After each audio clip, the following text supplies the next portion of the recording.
What is going on? Welcome back to the Optimistic Fan Club. Thank you for tuning in. We are here today. It is June 10th, 2025. Mandatory OTAs have begun. A ton going on there around the league, but of course in Cleveland where we focus on this show. So, agenda for the day, touching on a very sad topic that we've all been lamenting for quite some time. Nick Chubb has officially become a Houston Texan, ending his reign of 7 years in Cleveland. We're also going to touch on Zac Jackson's report, Greg Newsome and the Packers' possible trade companion somewhere down the line, Shedeur Sanders and Colin Cowherd's unbelievably oversimplified take, and then we're also going to touch on the Cincinnati Bengals and their unending cheapness, and the Pittsburgh Steelers and Aaron Rodgers revisited. Here we go.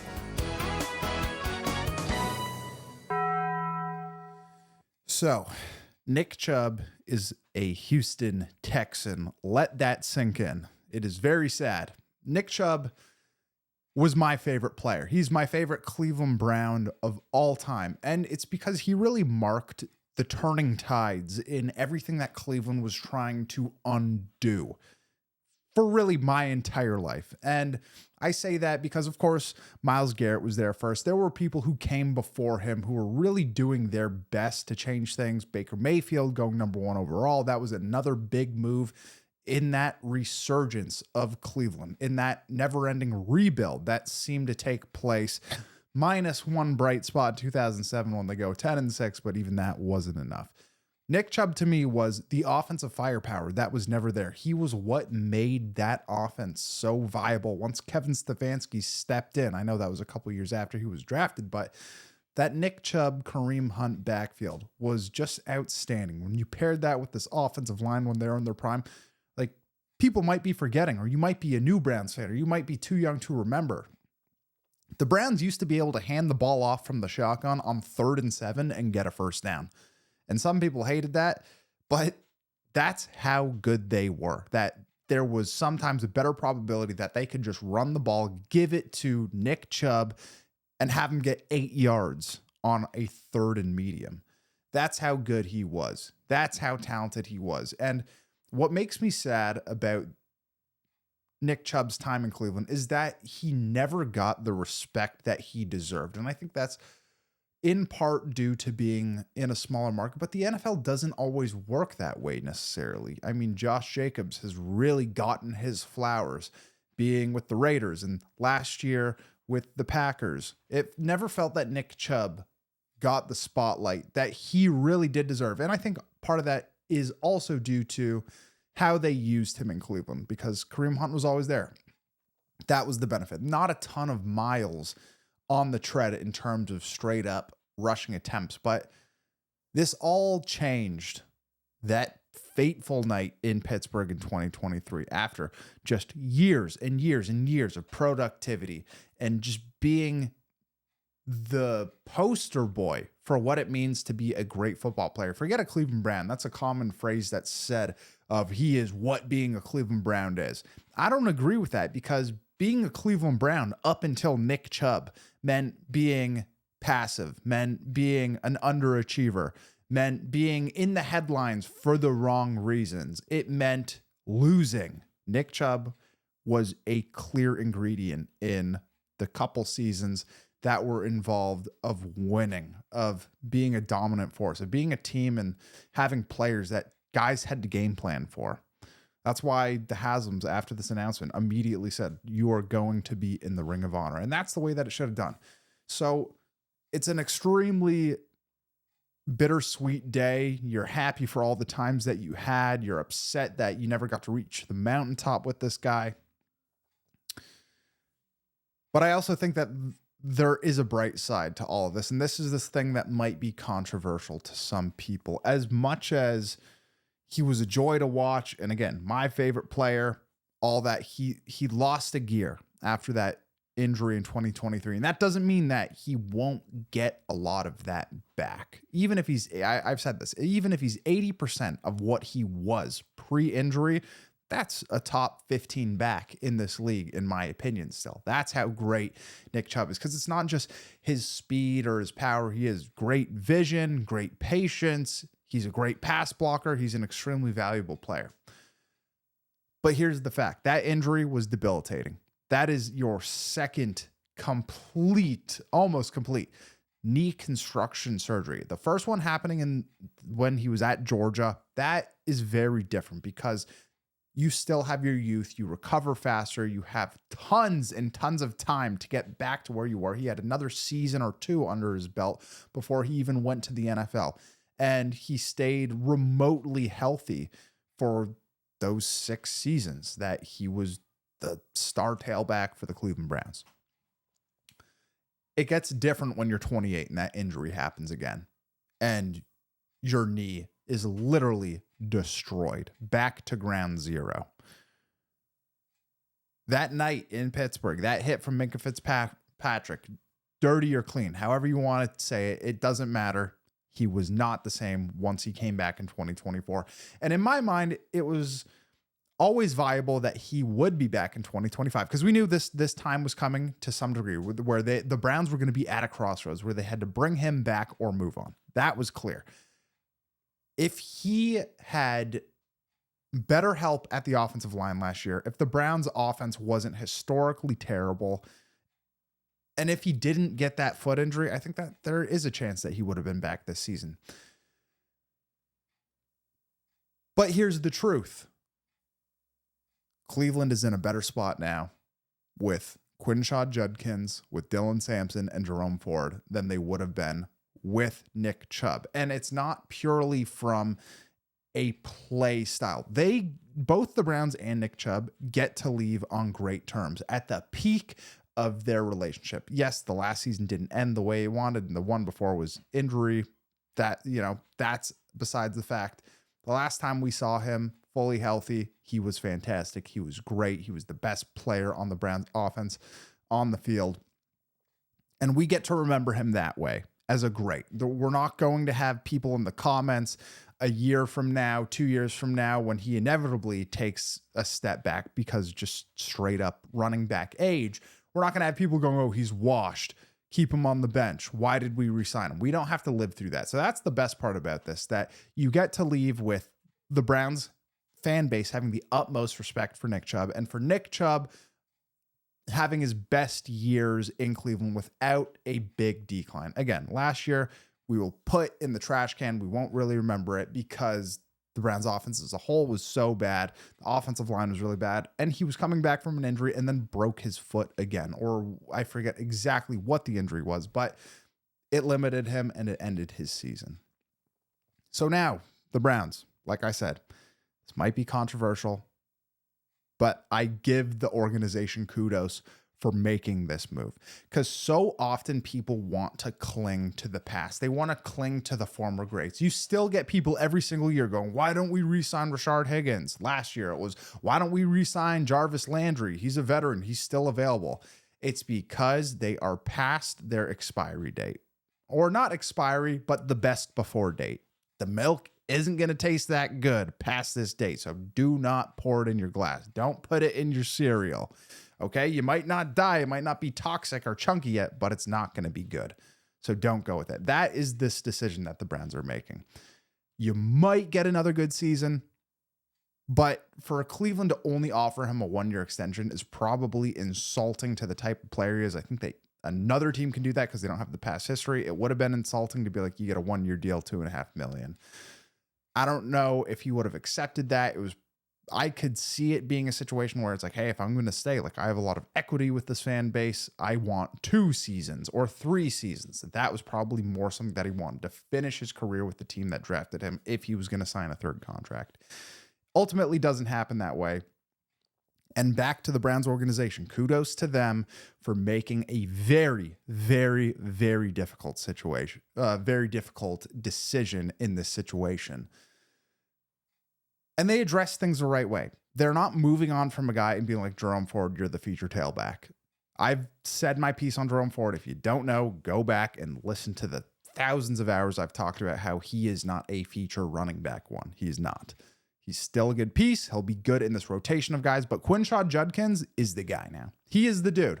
And to me, he has the size, the speed, the ability, the vision, the pass catching ability, the big play home run ability to be the Browns' feature tailback. And then when you mix that in with Dylan Sampson, who is the SEC leader for rushing yards, and then Jerome Ford, who is a veteran who has showed that when he's not made out to be a 3-down back, he's very good and very talented piece. You have a very solid running back room. And I think that that also played a role in this decision, that you can keep Jerome Ford on the bench and you're not going to hear anything about it. And he can contribute when it's time to contribute. If Nick Chubb is in the building, how do you make Nicholas Jamal Chubb the running back 2?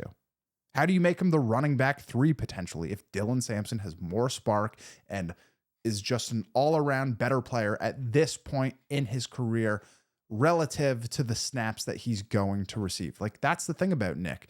He is a dude where he could hit a home run at any point, but a lot of the time that's coming later on in the game after he's beat you down for those 4-yard gain, 5-yard gain, 7-yard gain.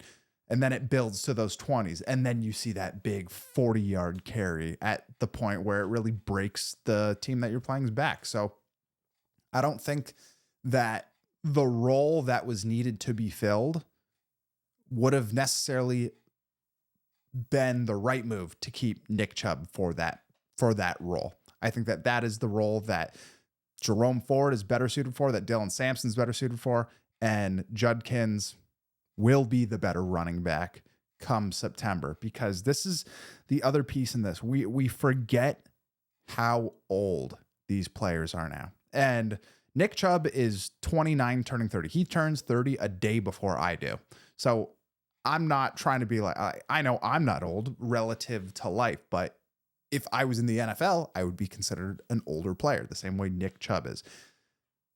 Judkins and Dylan Sampson are 7 to 8 years younger than Nick Chubb. That is crazy to think about.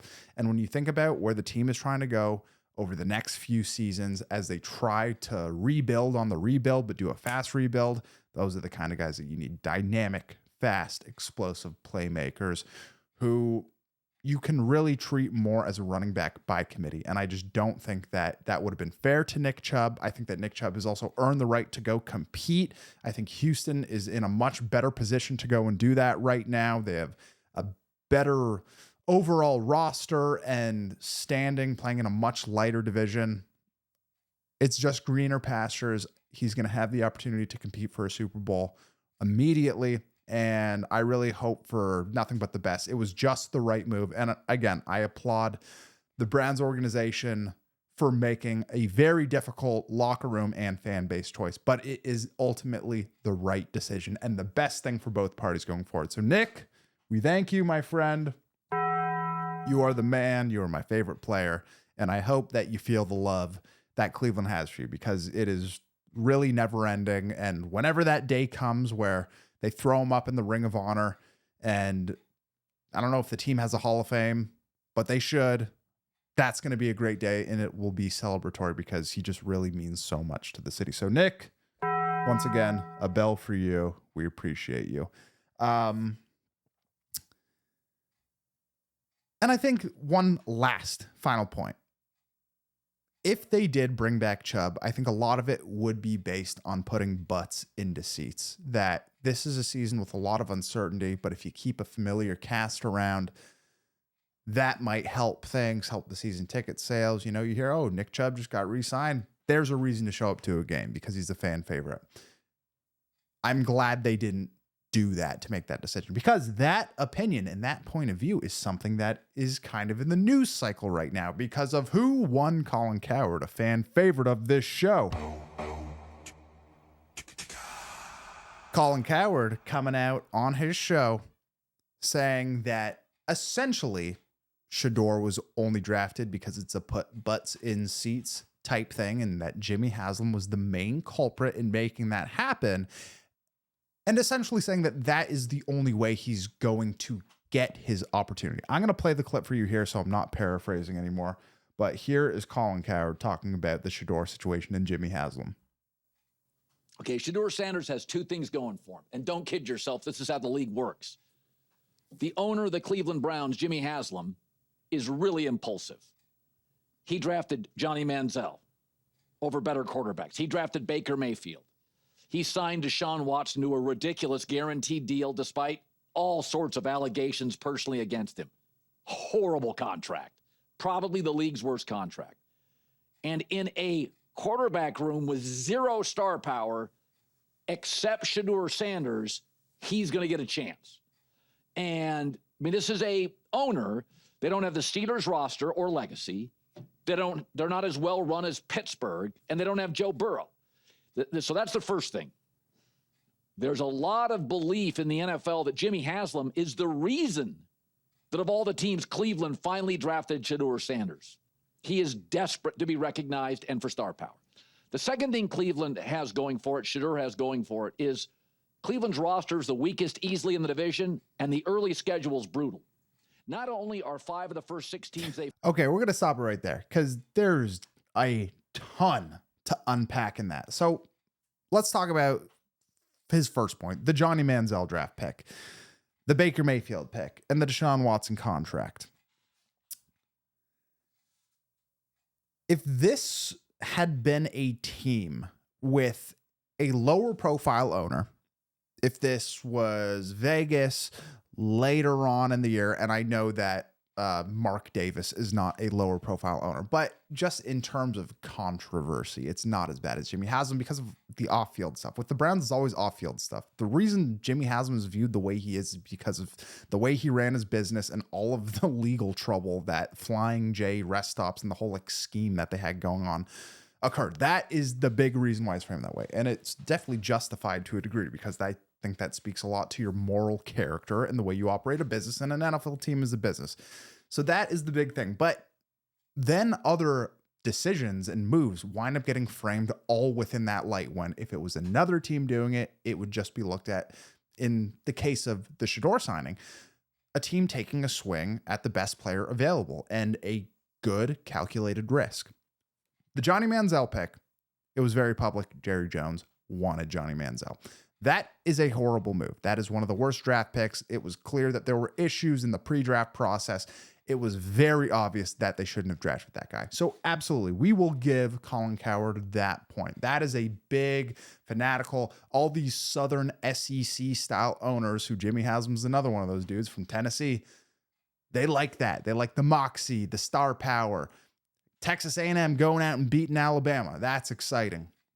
So sure, we'll give him that one. But the Baker Mayfield, the way that Colin Cowherd flip-flops on this stuff, and the reframing and the revisionist history, go back to that draft. It was the argument between Josh Allen, Sam Darnold, and Baker Mayfield. And no one really felt that Lamar Jackson was in the conversation with those 3 guys from a quarterback perspective. Hindsight is 2020. It is very clear he should have realistically, it should have been Lamar. Lamar should have been the first, or Josh Allen.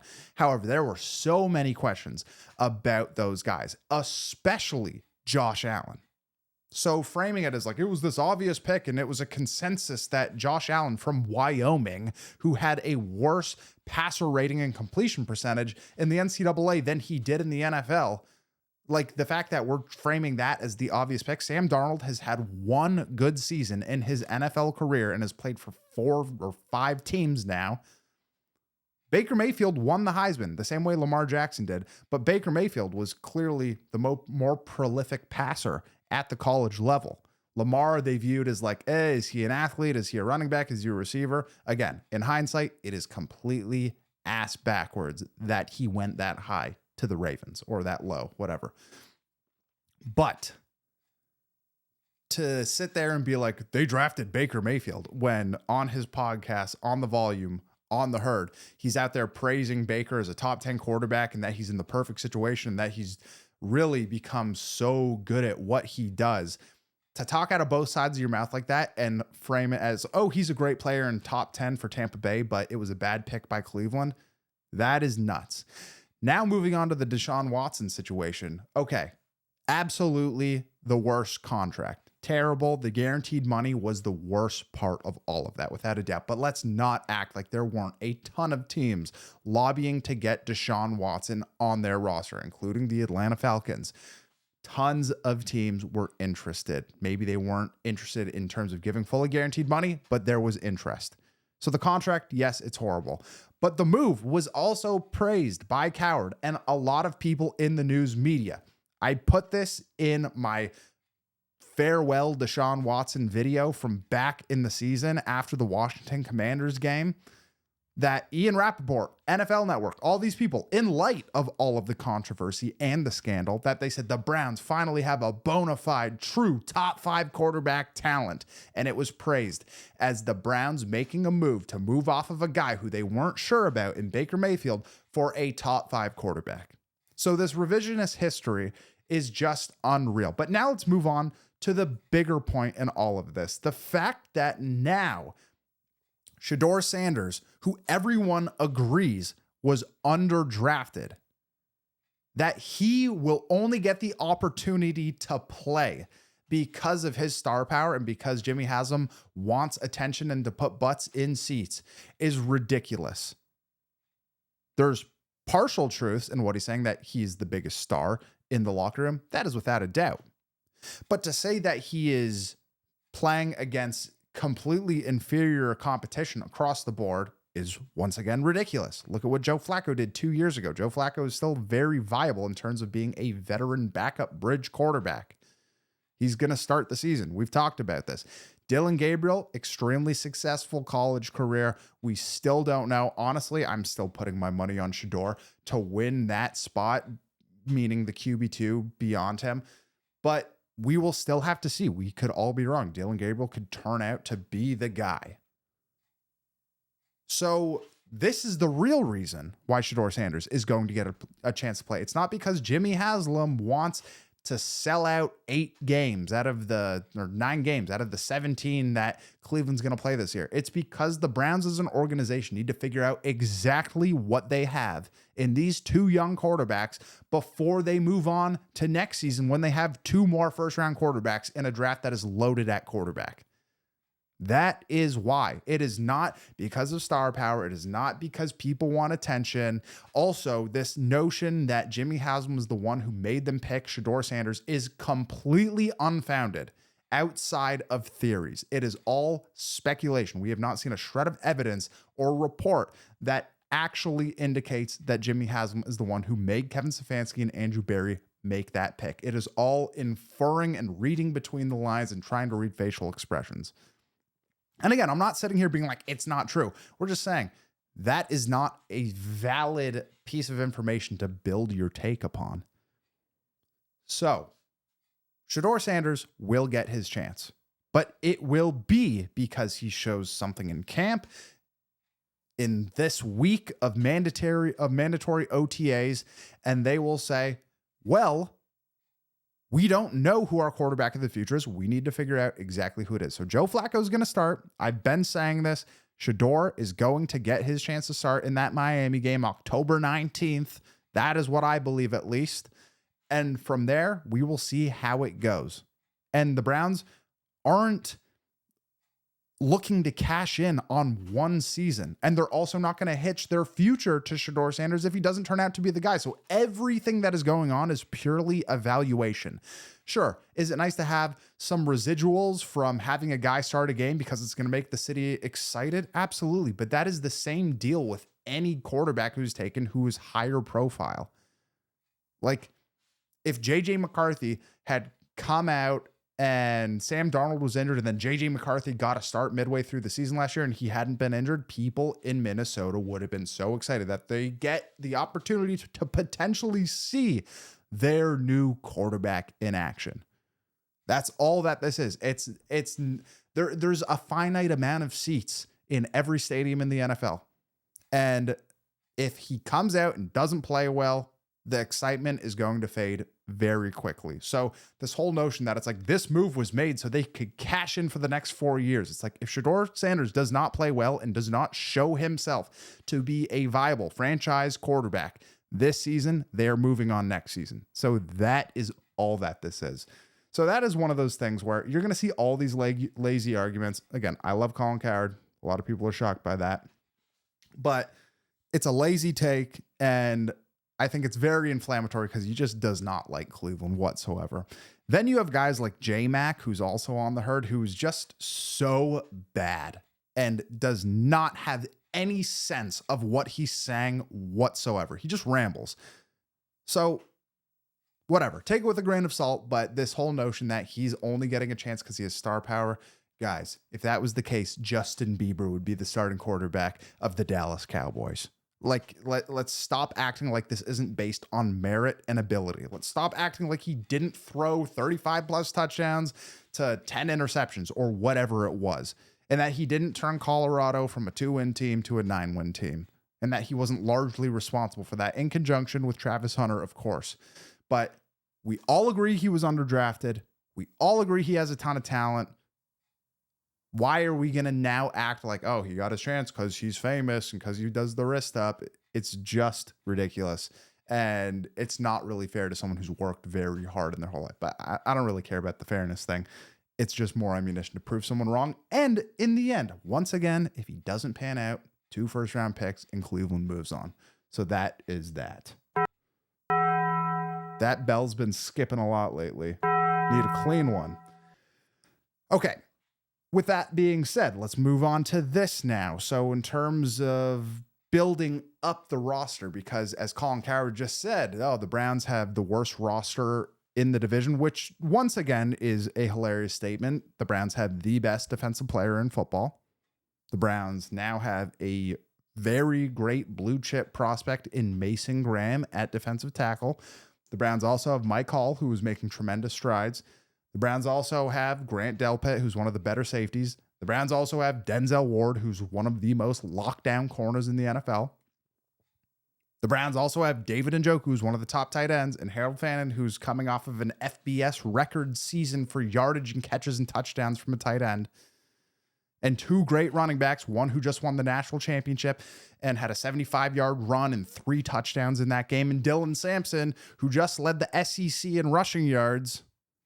And Jerry Jeudy, who's coming off of a 1,300-yard season and is 25 years old and has a great future ahead of it. It's like these statements that are made are so unfounded. And it's like you believe that the roster's poor because you don't actually watch the games and you don't know who has been brought in and who has left in free agency. But that being said, it is undoubted that the Browns need to bolster this offensive passing game, specifically from the receiver position, because Jerry Jeudy needs some help. Cedric Tillman made some great strides once Jameis Winston took over, but they need more, and they need to know exactly what they have in this crew of guys. Deontay Johnson was a nice pickup, but we really don't know. Who even knows if that guy will make it through training camp? It's great that he's at mandatory OTAs now, but he has shown at multiple stops that he can be a problem when things aren't going his way. The fact of the matter is that Cleveland need healthy, reliable pass catchers who make plays, who don't drop the ball, who know where they need to be, who don't create issues on the field on game day by being out of position, jumping offside, dropping ball, all these things. They need professionals at that spot, and they need reliable guys.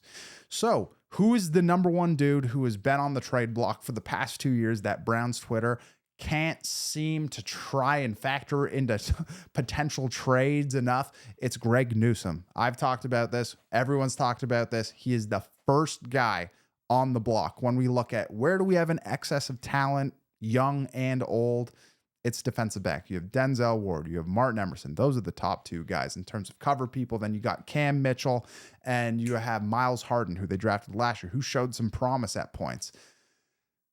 Greg Newsome is the highest profile dude with the most on-field experience, former first rounder, who could easily be plopped in on a lot of rosters around the league and be a very good number 2, or again, a nickel for a contender who already have 2 great guys. I think that, as Zac Jackson pointed out, that is absolutely the Green Bay Packers, because what do they have in excess of that they need to move on? Receiver. They just drafted Matthew Golden.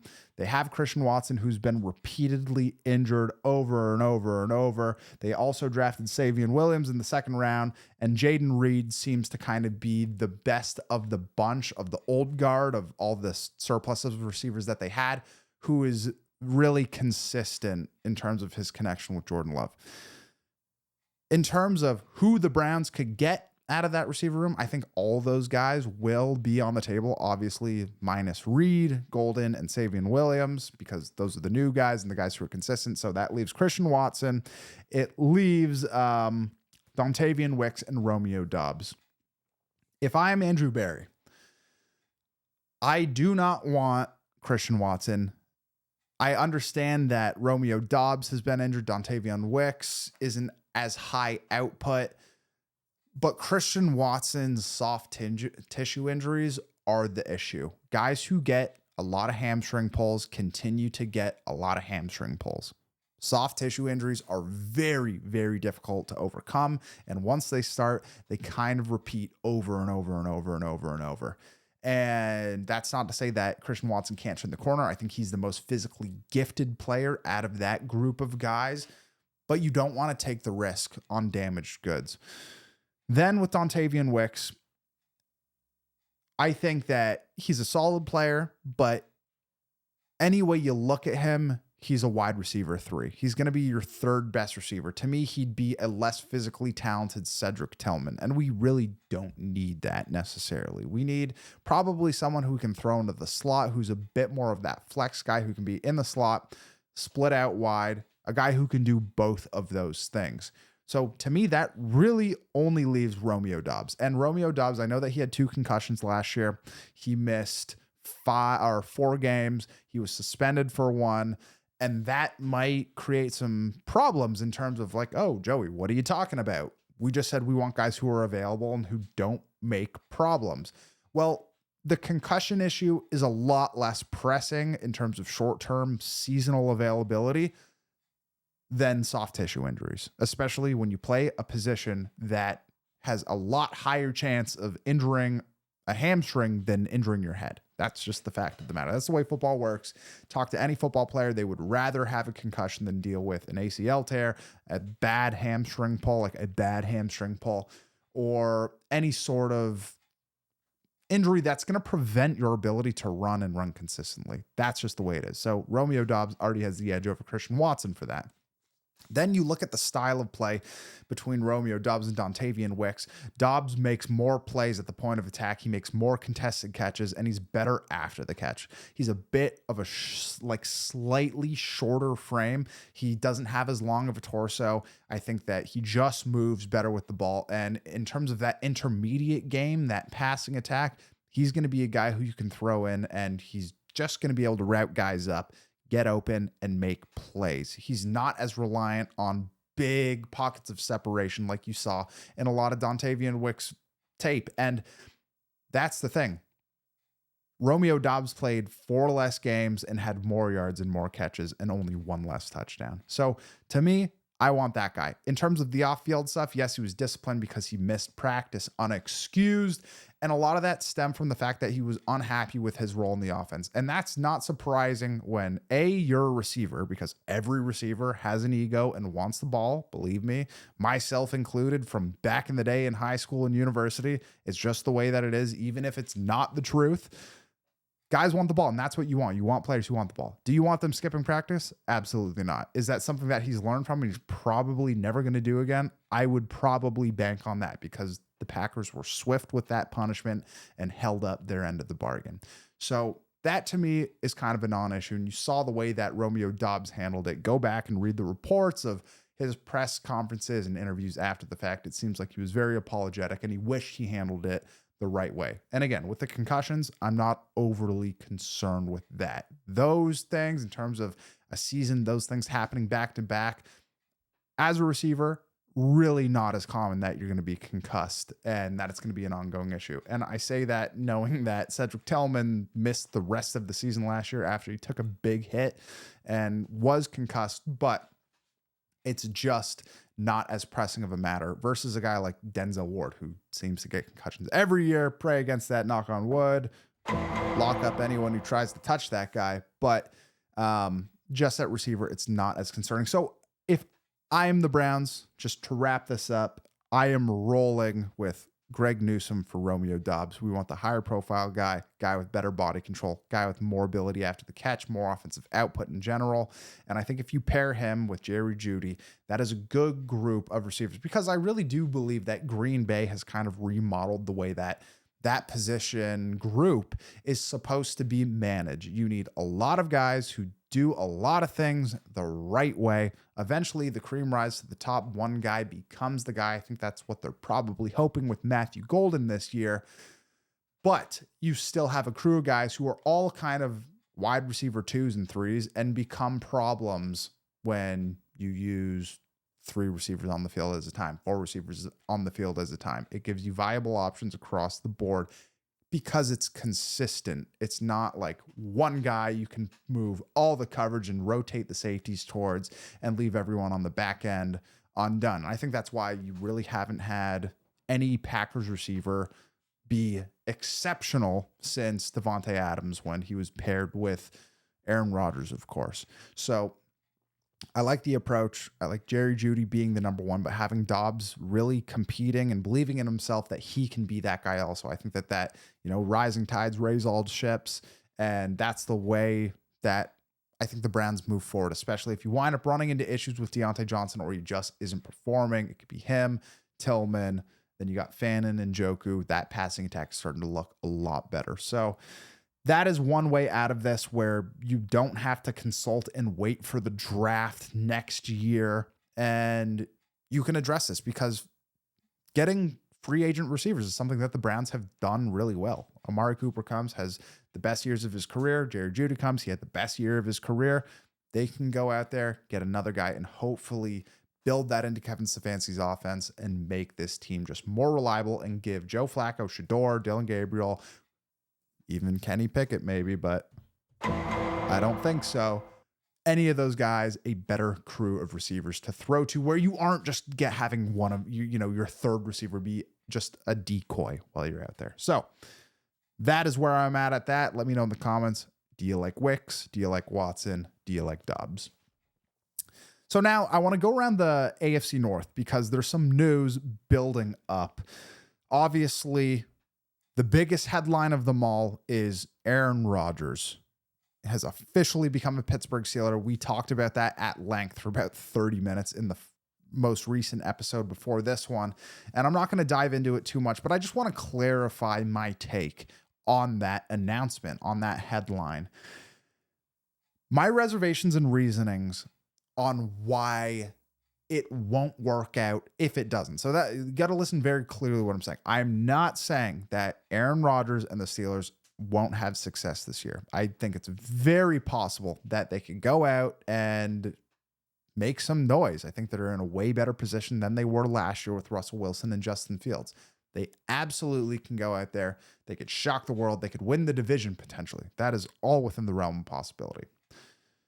However, if it does not work out, which is also a very realistic outcome in all of this, this is why I don't think it would work out. And it primarily hinges on one thing. Arthur Smith's personality, the Steelers offensive coordinator, the former head coach of the Atlanta Falcons, his personality and his approach to calling a game and running an offense clashing with Aaron Rodgers' incessant belief that he knows better than everyone. That is a recipe for some potential discord. And this is what people don't realize. It is only June and everything is great right now. I literally just finished this week Ian O'Connor's book, which some people were saying it was a media hit piece. This was a very fair analysis and view on who Aaron Rodgers is as a teammate, as a son, as a person in general. And I need to also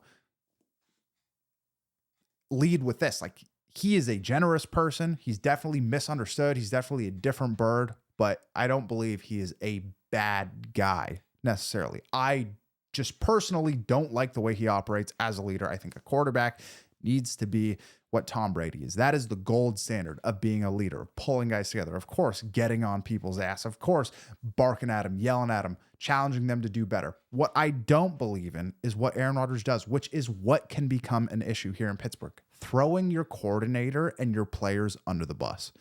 Because Aaron Rodgers has done that with Mike McCarthy. He did it with Matt LaFleur, and he did it with the Jets coaching staff as well. But particularly, go back to that final loss that the Packers had. Aaron Rodgers' final game with the Packers when they lost to the Detroit Lions in the final week. It was a win and end game for them. They go out, they don't pull it off. Aaron did not play his best game. He did not have his best season. And in the closing press conferences, essentially says, yeah, you know, those last 3 offensive play calls hurt, which was a direct shot at Matt LaFleur. And Matt LaFleur was very bothered by that, especially after he basically just ghosted LaFleur and Gutekunst and forced his way to New York. So this is the kind of guy that you're getting, a guy who will take the credit. He will absolutely share the limelight with the players who do well. But once things don't go well and he senses some sort of friction, or there's a bad loss or a series of bad play calls or a couple weeks of lackluster offensive play, you better believe he is going to say something that he thinks will slip under the radar in a passive aggressive way that will become a media issue and a question. And this is something that Mike Tomlin, of course, has been able to handle. The biggest personalities, he's known when to eject and move on from those guys, but he has never had to deal with this from his quarterback. He had Big Ben the majority of the time, and then a rotating group of Mason Rudolph, Duck Hodges, Justin Fields, and Russell Wilson.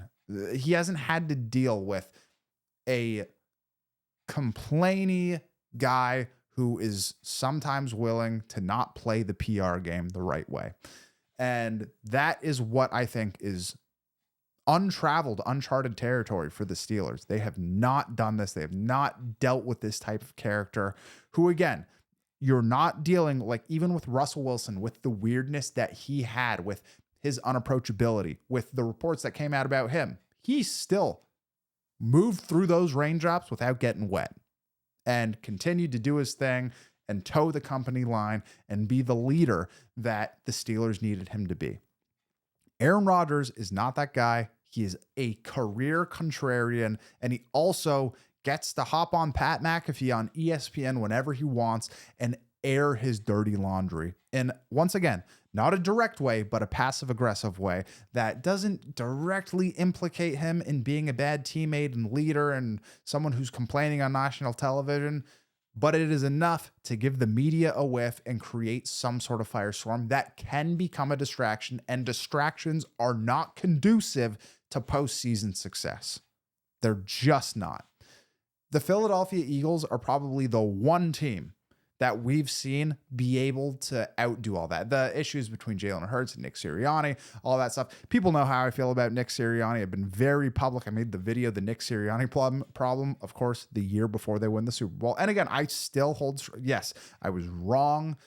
I still thought the Eagles were they're the best roster in football. Absolutely. I really believe in Jalen Hurts. I still don't necessarily believe in Nick Sirianni as a coach. I just think that that team is too good to fail. We will see, but I was wrong last year. They go out and have a great season, but they're one of the few teams who can have issues that pressing where it seems that the coaching staff has no respect for their head coach in terms of the way they control themselves and talk to each other on the sideline, the body language, the emotion. You know, there will come a time where that burns out and a bigger problem persists, especially when the roster isn't so good. They can just completely run over you every single season. But they're really the only team that did that. And again, it is because they are as talented as they are as a team. Pittsburgh is not on that level. They have not won a playoff game in I don't even know how many years.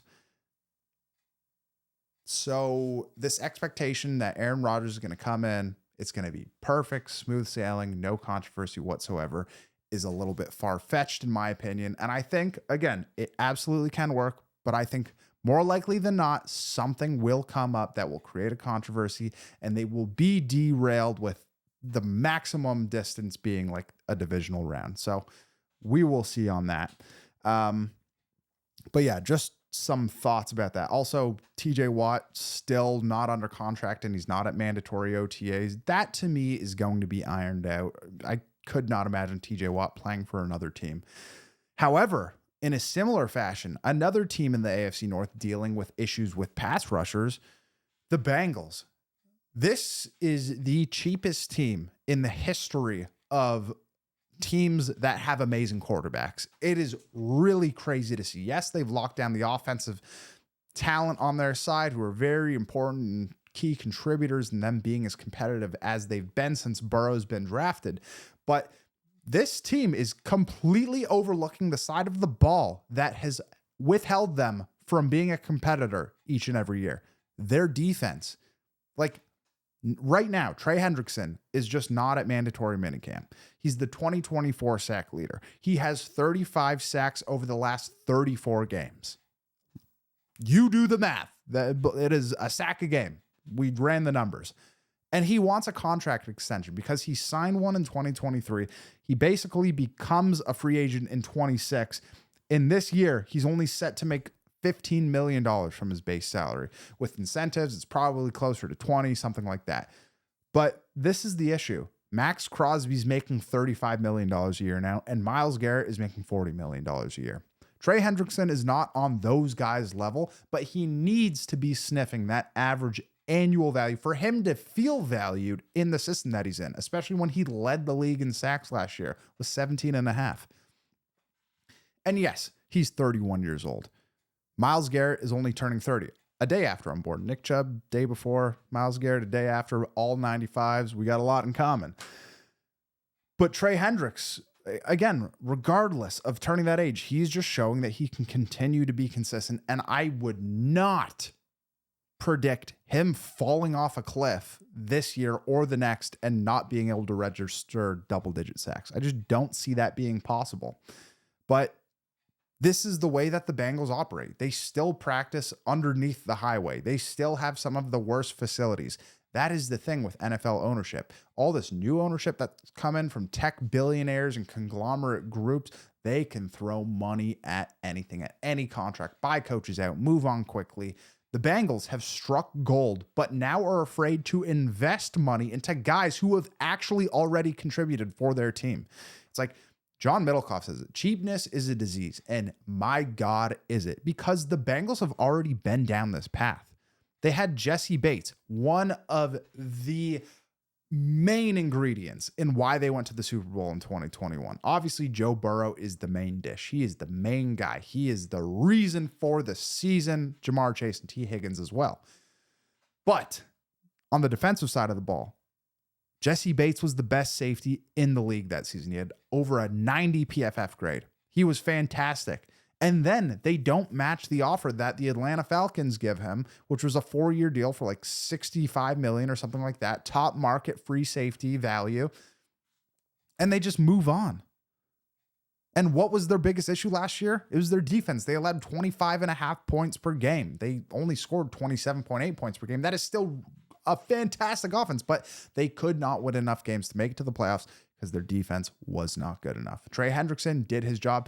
Jesse Bates absolutely would have helped. But now, if you don't have Trey Hendrickson, what do? You still don't have Jesse Bates. You got Geno Stone last year. He had a lot of interceptions the year before, but still, he's not Jesse Bates. So if Trey Hendrickson moves on, maybe their idea is, well, we drafted Shamar Stewart, so there's our edge. If we lose an older guy who's very productive, we got a young guy to step right in. First of all, you're not getting 17.5 sacks out of Shamar Stewart, especially as a rookie. It's probably going to take a little while. He had very low sack numbers in the NCAA. The bigger issue, though, is he's not even under contract. So he's standing on the sidelines at mandatory OTAs. Your rookie who you just took in the draft this season, because you can't get a deal done. And you can't get a deal done with the guy who just had 17.5 sacks for you. So it is really crazy. If I was a Bengals fan, I would be so frustrated. And believe me, if you are a fan of an AFC North team that isn't the Browns, I feel that I am very fair. Obviously, I do not like any of these other teams, but I believe Joe Burrow is the best quarterback in the NFL. I think Lamar Jackson is one of the great players in general that we've ever seen. The Steelers, I think as an organization, are fantastic. I respect the hell out of them. They've had 3 coaches over the past 50 years and a bunch of Super Bowls. That is what you should aspire to be. You shouldn't be relishing in the fact that the Browns haven't done jack squat our whole life.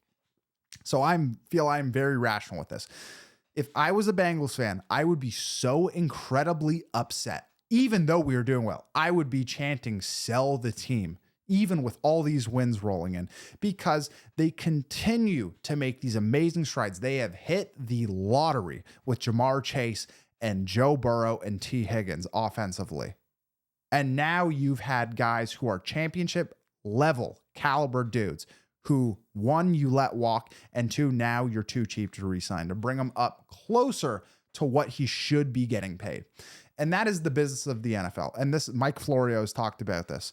Mike Florio talks about like how NFL owners want to treat everything as business. They will tear up your contract. Also, the Bengals just did that. They just read another article from Pro Football Talk that Jermaine Pratt comes out. He wanted a trade back in February and they wouldn't do it. And they held on to him and cut him so they could have some better positioning financially. So he could be a post June 1 cut versus trading and potentially having to take on some of the salary with the new team that he goes to. They do that. They do what's all good. That's all business. And now screw a guy who's a veteran who's now going to have a tougher time finding a team to sign him because it's pretty late on. We're already at OTAs. They can do that.